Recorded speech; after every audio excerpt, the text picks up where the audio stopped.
धन्यवाद, बहुत बहुत धन्यवाद।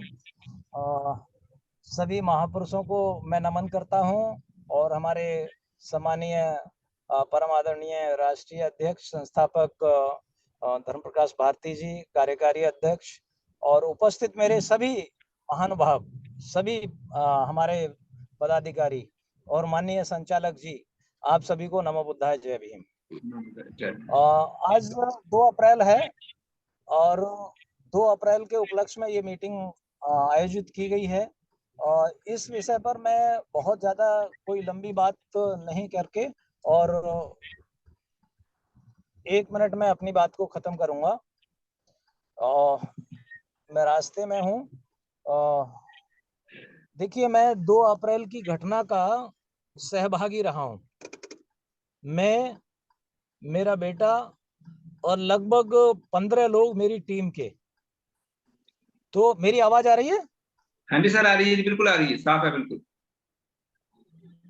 तो 15 लोग मेरी टीम के, हम लोग कैनॉट प्लेस में थे और केजी मार्ग का जो टचिंग एरिया है वहां पर हम लोगों ने चक्का जाम किया और इत्तेफाक से उस दिन 2 डीसीपी वहां पर सिक्योरिटी अरेंजमेंट में कहीं हमारे मन के थे। वो लोग, उन्होंने हमारा पूरा सहयोग किया।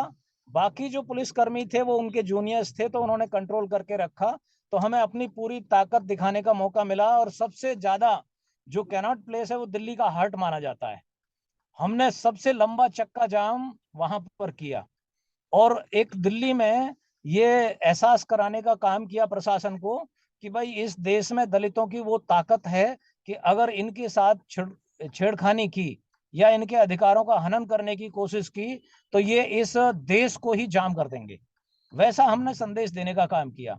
अब बात आती है कि 2 अप्रैल 2018, अब है 2 अप्रैल 2023, 5 साल। अब 5 साल में आप माननीय संचालक जी खुद एडवोकेट हैं। मैं 20 साल सेवा में रहा हूं और 20 साल मैंने सक्रिय राजनीति और 20 साल मेरी प्रैक्टिस हो गई। अब 3 बिंदु जिन पर मैं फोकस करना चाह रहा हूं। एक बिंदु है कि 25 नवंबर 1949 बाबा साहेब अंबेडकर की 2 चेतावनी होती हैं। उसमें पहली चेतावनी कौन सी होती है कि भाई हम आज भारत के नागरिक आज एक नए जीवन में प्रवेश करते हैं जिसमें हम राजनीतिक तौर पर समान होंगे, 1 मैन 1 वोट 1 वैल्यू रहेगी। और मगर जो सामाजिक और आर्थिक विषमता की जो खाई है, अगर इसको हमने समय रहते हुए दूर नहीं किया तो बड़ी मुश्किलों से बनाया हुआ ये लोकतंत्र का मंदिर वो लोग ध्वस्त कर देंगे जो इस व्यवस्था के, कौन सी व्यवस्था, जिसमें असमानता होगी, सामाजिक असमानता होगी और आर्थिक असमानता होगी। उस व्यवस्था के जो शिकार होंगे वो इस लोकतंत्र के मंदिर को ध्वस्त कर देंगे। ये बाबा साहेब अंबेडकर की चेतावनी। दूसरी चेतावनी बाबा साहेब अंबेडकर की थी कि भाई संविधान कितना भी अच्छा क्यों ना हो, अगर उसको लागू करने वालों की नीयत अच्छी नहीं है तो वो अंततः वो संविधान खराब साबित होगा। और संविधान कितना भी बुरा क्यों ना हो, अगर उसको लागू करने वालों की नीयत अच्छी है तो वो संविधान एक सफल संविधान सिद्ध होगा। ये 2 चेतावनी बाबा साहेब अंबेडकर की हैं। साथियों, अब बात आती है SC/ST एक्ट की, जिसके मातहत जो है ये कार्यक्रम हुआ और जिसके इर्द गिर्द आज का ये 2 अप्रैल का पूरा प्रकरण घूमता है। 1989 में ये एक्ट लागू होता है, बनाया जाता है, लागू किया जाता है VP सिंह गवर्नमेंट के द्वारा। हम 20 साल की प्रैक्टिस में रहे हैं। 20 साल में हमने कितने ही SC/ST एक्ट में मुकदमा दर्ज कराए और जो आताताई लोग थे, जो अपराधी थे, उनकी गिरफ्तारियां हुई और लंबे समय तक जेल में रहे। उनकी कोई अग्रिम जमानत नहीं हुई और रेगुलर बेल भी उनकी बहुत मुश्किल से हुई। लेकिन 2014 के बाद इस एक्ट का डायलूशन होता है। और 2 अप्रैल 2018 के पहले जब इसको एक्ट को डाइल्यूट किया जाता है और जिसमें एक प्रावधान जोड़ा जाता है, और वो भी एक जज के द्वारा, मनुवादी जज के द्वारा, और मैं तो क्या कहूंगा कि जिस ब्राह्मण के पास एक जुडिशियल कैरेक्टर नहीं है, जिसके पास एक न्यायिक चरित्र नहीं है, उस व्यक्ति के द्वारा उसमें एक ऐसा प्रावधान किया जाता है कि जिससे उस एक्ट को, जो हमारे समाज की हाल बनी हुई है, उसे निष्प्रभावी कर देता है। वो आपको मालूम है क्या अमेंडमेंट किया था उन्होंने। अब साथियों, ये पूरा 2 अप्रैल का प्रकरण होता है और हमारे कितने ही जांबाज, समाज से सरोकार रखने वाले, समाज का दर्द लेकर चलने वाले कितने ही जांबाज नौजवान शहीद होते हैं। मैं उन सब शहीदों को आज भावभीनी श्रद्धांजलि अर्पित करता हूं और उनको नमन करता हूं, उनके जज्बे को और उनकी शहादत को मैं नमन करता हूं। लेकिन साथ में मैं एक चेतावनी भी दे रहा हूं अपने समाज को। मेरी एक निवेदन है साथियों को कि ये ढाल के सहारे इस समाज को नहीं जीना चाहिए। बात उल्टी लगेगी कुछ लोगों को, लेकिन ढाल के सहारे इस समाज को नहीं जीना चाहिए। आपने ढाल ऊपर तान रखी है, अगर ढाल हटी तो तलवार सीधी गर्दन में लगेगी। इस ढाल के सहारे मत जियो, ढाल मत ढूंढो, तलवार बनो, तलवार भांजने वाले बनो, तलवार चलाने वाले बनो। जब तक आप तलवार हाथ में नहीं लोगे, जब तक तलवार भांजने वाले नहीं बनोगे, तब तक ढाल काम आने वाली नहीं है। और मरना सीखे ये समाज, जिंदगी तब मिलेगी। मरना सीखे ये समाज, जिंदगी तब मिलेगी। आज लोग अपने किचन से लेकर के और समाज में निकलने तक भय के साए में जीते हैं। कभी देवी देवताओं का भय उनको सताता है, कभी उन्हें ऊंची कास्ट की दबंगी का भय सताता है, कभी वो अपनी बात कहने से कतराते हैं, भयभीत होकर के अपनी बात कहते हैं। दुनिया की सबसे बड़ी ताकत है शब्द शक्ति। उस शब्द शक्ति को हमारे लोग विकसित करें। बाबा साहेब अम्बेडकर कोई जमींदार नहीं थे, कोई उद्योगपति नहीं थे। अगर बाबा साहेब अम्बेडकर के पास सबसे बड़ी दौलत और सबसे बड़ा कोई खजाना था, तो वो बाबा साहेब अम्बेडकर के पास थी शब्द शक्ति। उस शब्द शक्ति के बल पर बाबा साहेब अम्बेडकर ने पूरी संविधान सभा को कितने ही मुद्दों पर झुकने के लिए मजबूर किया। इसलिए मेरे सम्मानित साथियों, आज 2 अप्रैल के दिन सब लोग संकल्प लें कि हम ढाल के सहारे ना रहें। हमने ढाल मान रखी है कि SC/ST एक्ट बना रहना चाहिए, इससे हमारा संरक्षण होगा। मैं 20 साल का हवाला सिर्फ अपनी वाहवाह लूटने के लिए नहीं, इस बात को कह रहा था कि मैंने 20 साल में कितने SC/ST एक्ट में मुकदमे दर्ज कराए और गिरफ्तारियां कराई, लेकिन 2014 के बाद वो गिरफ्तारियां कम हुई और 2 अप्रैल 2018 के बाद SC/ST एक्ट में जितने भी मुकदमे दिल्ली में दर्ज हुए हैं, एक भी गिरफ्तारी नहीं हुई है। इसी से अंदाजा लगा सकते हो कि ढाल आपकी निष्प्रभावी कर दी, क्योंकि जो आपके ऊपर जुर्म जाति अत्याचार करता है और जो इस एक्ट का निशाना है, वो निशाना ही अगर सत्ता में आ गया तो वो कैसे इस एक्ट को प्रभावी तरीके से लागू करेगा। बात वही आ गई कि संविधान कितना भी अच्छा क्यों ना हो, अगर लागू करने वालों की नीयत अच्छी नहीं है तो वो संविधान बेकार सिद्ध होगा।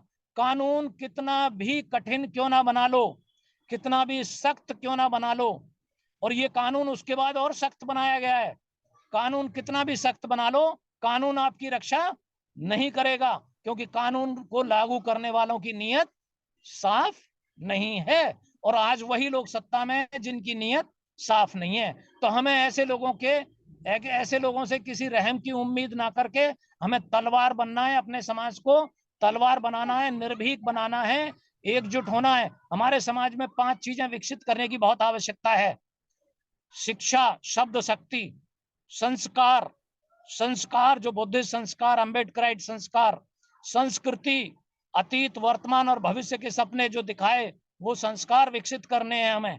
तीसरा, चौथा, संगठन, संगठन अपने समाज में तैयार करना है और संगठन के साथ अपने समाज को संघर्ष करके सत्ता के अंतिम मुकाम तक ले जाना है। चारों शंकराचार्य कोई नया काम नहीं कर रहे हैं, वो भी संस्कृति और संस्कारों का निर्माण करके वही सत्ता के सपने दिखा रहे हैं। तो मेरा आज सभी से निवेदन है कि हमारे समाज को ढाल के साए में जीने की आदत न डाल करके हमारे समाज को तलवार बनने की आवश्यकता है। और इन्हीं शब्दों के साथ मैं अपनी वाणी को विराम देता हूं। पुनः अपने जांबाज वीर शहीदों को नमन करता हूं। धन्यवाद साथियों। नमो बुद्धाय, जय भीम। नमो बुद्धाय, जय भीम। साधु साधु साधु। तो हमारे सीनियर साथी एडवोकेट सिद्धांत गौतम जी ने बहुत ही विस्तार पूर्वक एक्ट के बारे में बताया और ऐतिहासिक तथ्यों के बारे में बताया, जो कि बाबा साहब ने हम लोगों को शुरू में ही बताए थे कि कैसे हमें अपना जीवन यापन करना है संविधान के माध्यम से और संविधान की शक्तियों के द्वारा। तो अच्छी तरीके से विस्तार किया, श्रद्धा के सुमन अर्पित करें। तो बहुत बहुत धन्यवाद गौतम साहब, क्योंकि आरबीएम में अपनी बहुत ही सक्रिय भूमिका निभाते हैं। सक्रिय भूमिका के साथ साथ हमें प्रेरणा भी देते हैं, बाबा साहब की प्रेरणाओं से हमें अवगत कराते रहते हैं। तो साथियों, एक हमारे साथी पीछे जो वक्तव्य रखना, जिनका आज मेरे पास लिस्ट में नाम है, शिवचरण बोध जी। अगर शिवचरण बोध जी जुड़ गए हैं करौली राजस्थान से, तो मैं उनसे निवेदन करना चाहूंगा कि वो अपना वक्तव्य रखें आज के विषय पर। माननीय शिवचरण बोध जी। तो उनके बाद हमारे बहुत ही सीनियर साथी हैं, माननीय राजा राम आनंद जी, अध्यक्ष यूपी से। तो मैं पहला निवेदन शिवचरण बौद्ध जी से करूंगा, अगर वो जुड़े हैं तो मेरे ख्याल से हमारे सीनियर मेंबर माननीय राजा राम आनंद जी, जो कि अध्यक्ष हैं यूपी उत्तर प्रदेश से और बहुत ही वरिष्ठ साथी हैं, तो मैं उनसे ही अपना निवेदन करूंगा कि वो आपका आज का वक्तव्य रखें। माननीय राजा राम आनंद साहब जी। संचालक माननीय राजेंद्र सिंह एडवोकेट पंजाब वाले, और मैं आज इस विशेष या यूं कहें ऐतिहासिक दिन पर आयोजित इस श्रद्धांजलि सभा में जो ऑनलाइन हो रही है, मैं सबसे पहले अपने उन सभी महान संतों को, गुरुओं को, जो हमारे लिए वंदनीय स्मरणीय है, उनके साथ ही आज इनके लिए आज हम ये श्रद्धांजलि सभा आयोजित किए हैं ऑनलाइन, उन सभी जाबाज वीर शहीदों को भी श्रद्धा अर्पित करता हूँ, नमन करता हूँ। साथ ही आज इस महत्वपूर्ण समारोह की अध्यक्षता कर रहे राष्ट्रीय बौद्ध महासभा के संस्थापक अध्यक्ष माननीय धर्म प्रकाश भारती बौद्ध जी, कार्यवाहक अध्यक्ष माननीय बादल सिंह बौद्ध जी, हमारे इस वेबिनार के मुख्य वक्ता माननीय महेश्वर बौद्ध, राष्ट्रीय उपाध्यक्ष राष्ट्रीय बौद्ध महासभा, और मेरे से पूर्व जिन वक्ताओं ने हमारा मार्गदर्शन किया, मुरैना मध्य प्रदेश से हरिराम पचौरिया जी, बिहार के कामेश्वर बौद्ध जी, राम प्रसाद बौद्ध झारखंड से, और एडवोकेट सिद्धांत गौतम, जो हमारे बहुत ही क्रांतिकारी वक्ता भी हैं और साथ साथ एक सीनियर एडवोकेट भी हैं, जिन्होंने हमारा मार्गदर्शन किया। उनके साथ साथ इस वेबिनार में उपस्थित देश भर के सभी राष्ट्रीय बौद्ध महासभा के जिम्मेदार साथियों, सक्रिय साथियों, समर्थक साथियों, जैसा कि अभी हम अपने पूर्व वक्ताओं के माध्यम से सारी बात समझ चुके हैं, इसमें एक खास बात ये जरूर आएगी कि राष्ट्रीय बौद्ध महासभा के लोगों ने या भारत के बौद्धों ने इस कार्यक्रम को क्यों आयोजित किया है, जबकि ये तो एक सेक्टर विशेष के लिए या SC ST के लोगों के लिए संबंधित मामला है। तो मैं सबसे पहले तो इसे स्पष्ट कर दूं कि बौद्ध लोग मानवता में यकीन करते हैं। वो किसी जाति या संपन्नता में के पक्ष में नहीं रहते हैं, और जहां अन्याय होता है, जहां भाईचारे को रौंदा जाता है, जहां समानता को चैलेंज किया जाता है, तो वहां बौद्ध समाज, दुनिया का बौद्ध समाज, दुनिया के हर लोग जो बुद्ध की शिक्षा और सिद्धांतों को फॉलो करते हैं, तो उन्हें पीड़ा पहुंचती है और वो ऐसी चीजों को कंडेम करते हैं, निंदा करते हैं।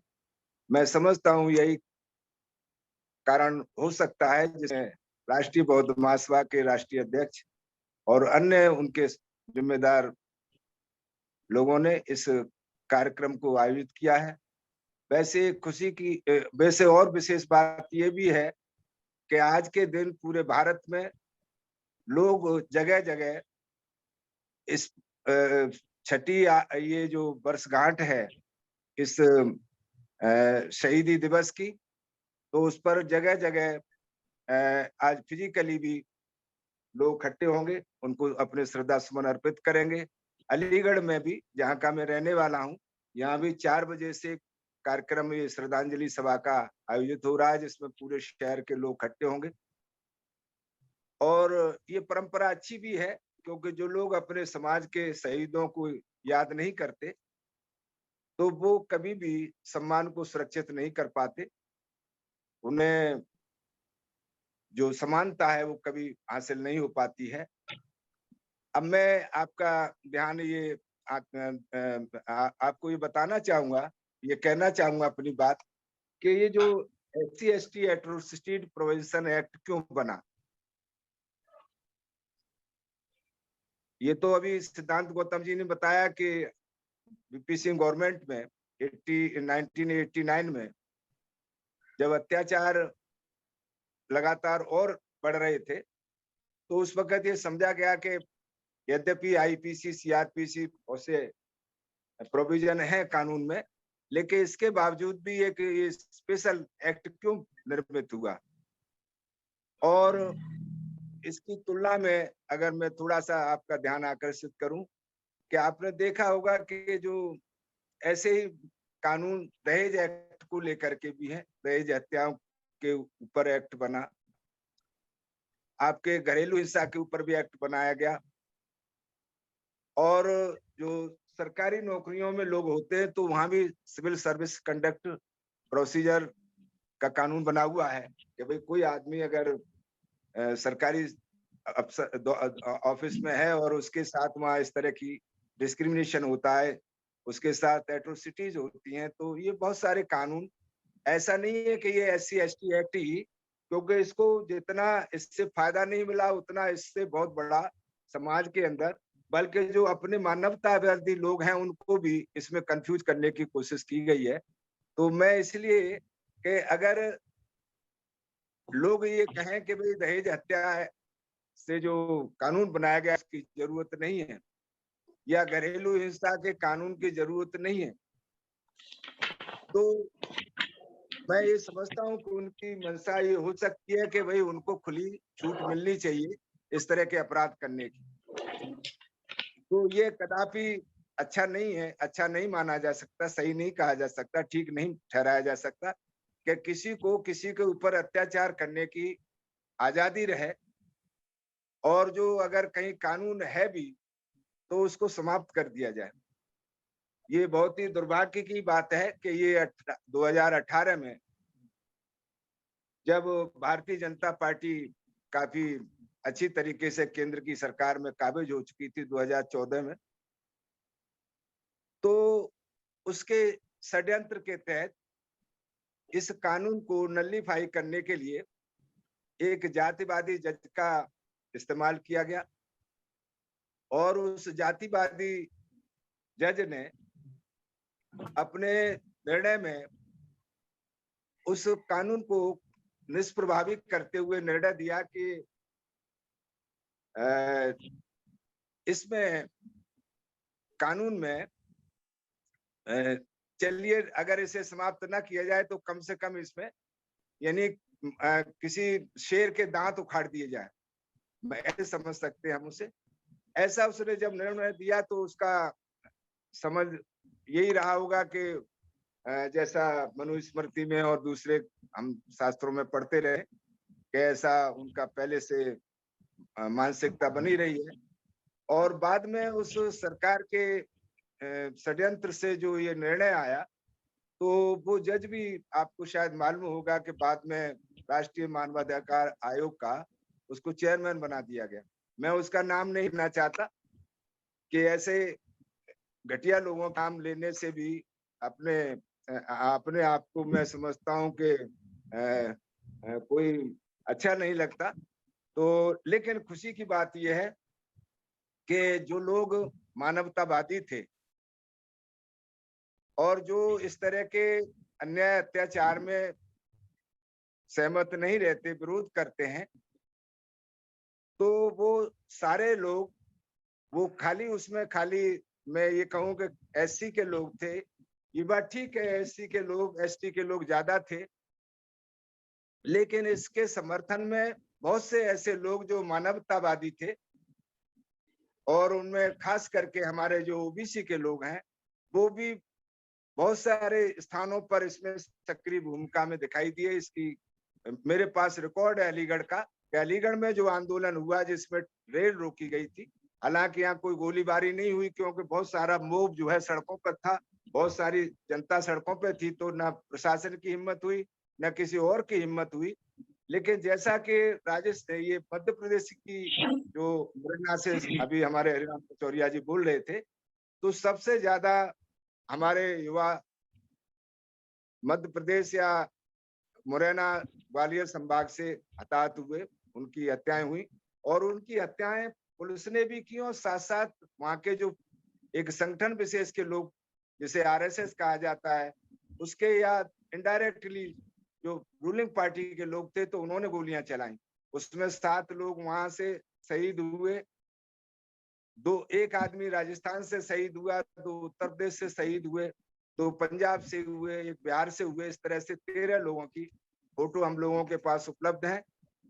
और आप लोगों को एक और सूचना दे दें कि इन शहीदों की स्मृति में, जैसे भीमा कोरेगांव का शहीद स्मारक बना हुआ है, विजय स्तंभ बना हुआ है, ऐसे ही उत्तर प्रदेश में भी बुलंदशहर डिस्ट्रिक्ट में एक बड़ा शहीद स्तंभ बनाया गया है, जिस पर आज बहुत बड़ा कार्यक्रम वहां आयोजित किया जाना था, लाखों लोग इकट्ठे होने थे, लेकिन सुना गया है कि गवर्नमेंट की तरफ से, उत्तर प्रदेश की जो भाजपा सरकार है, तो उसने कुछ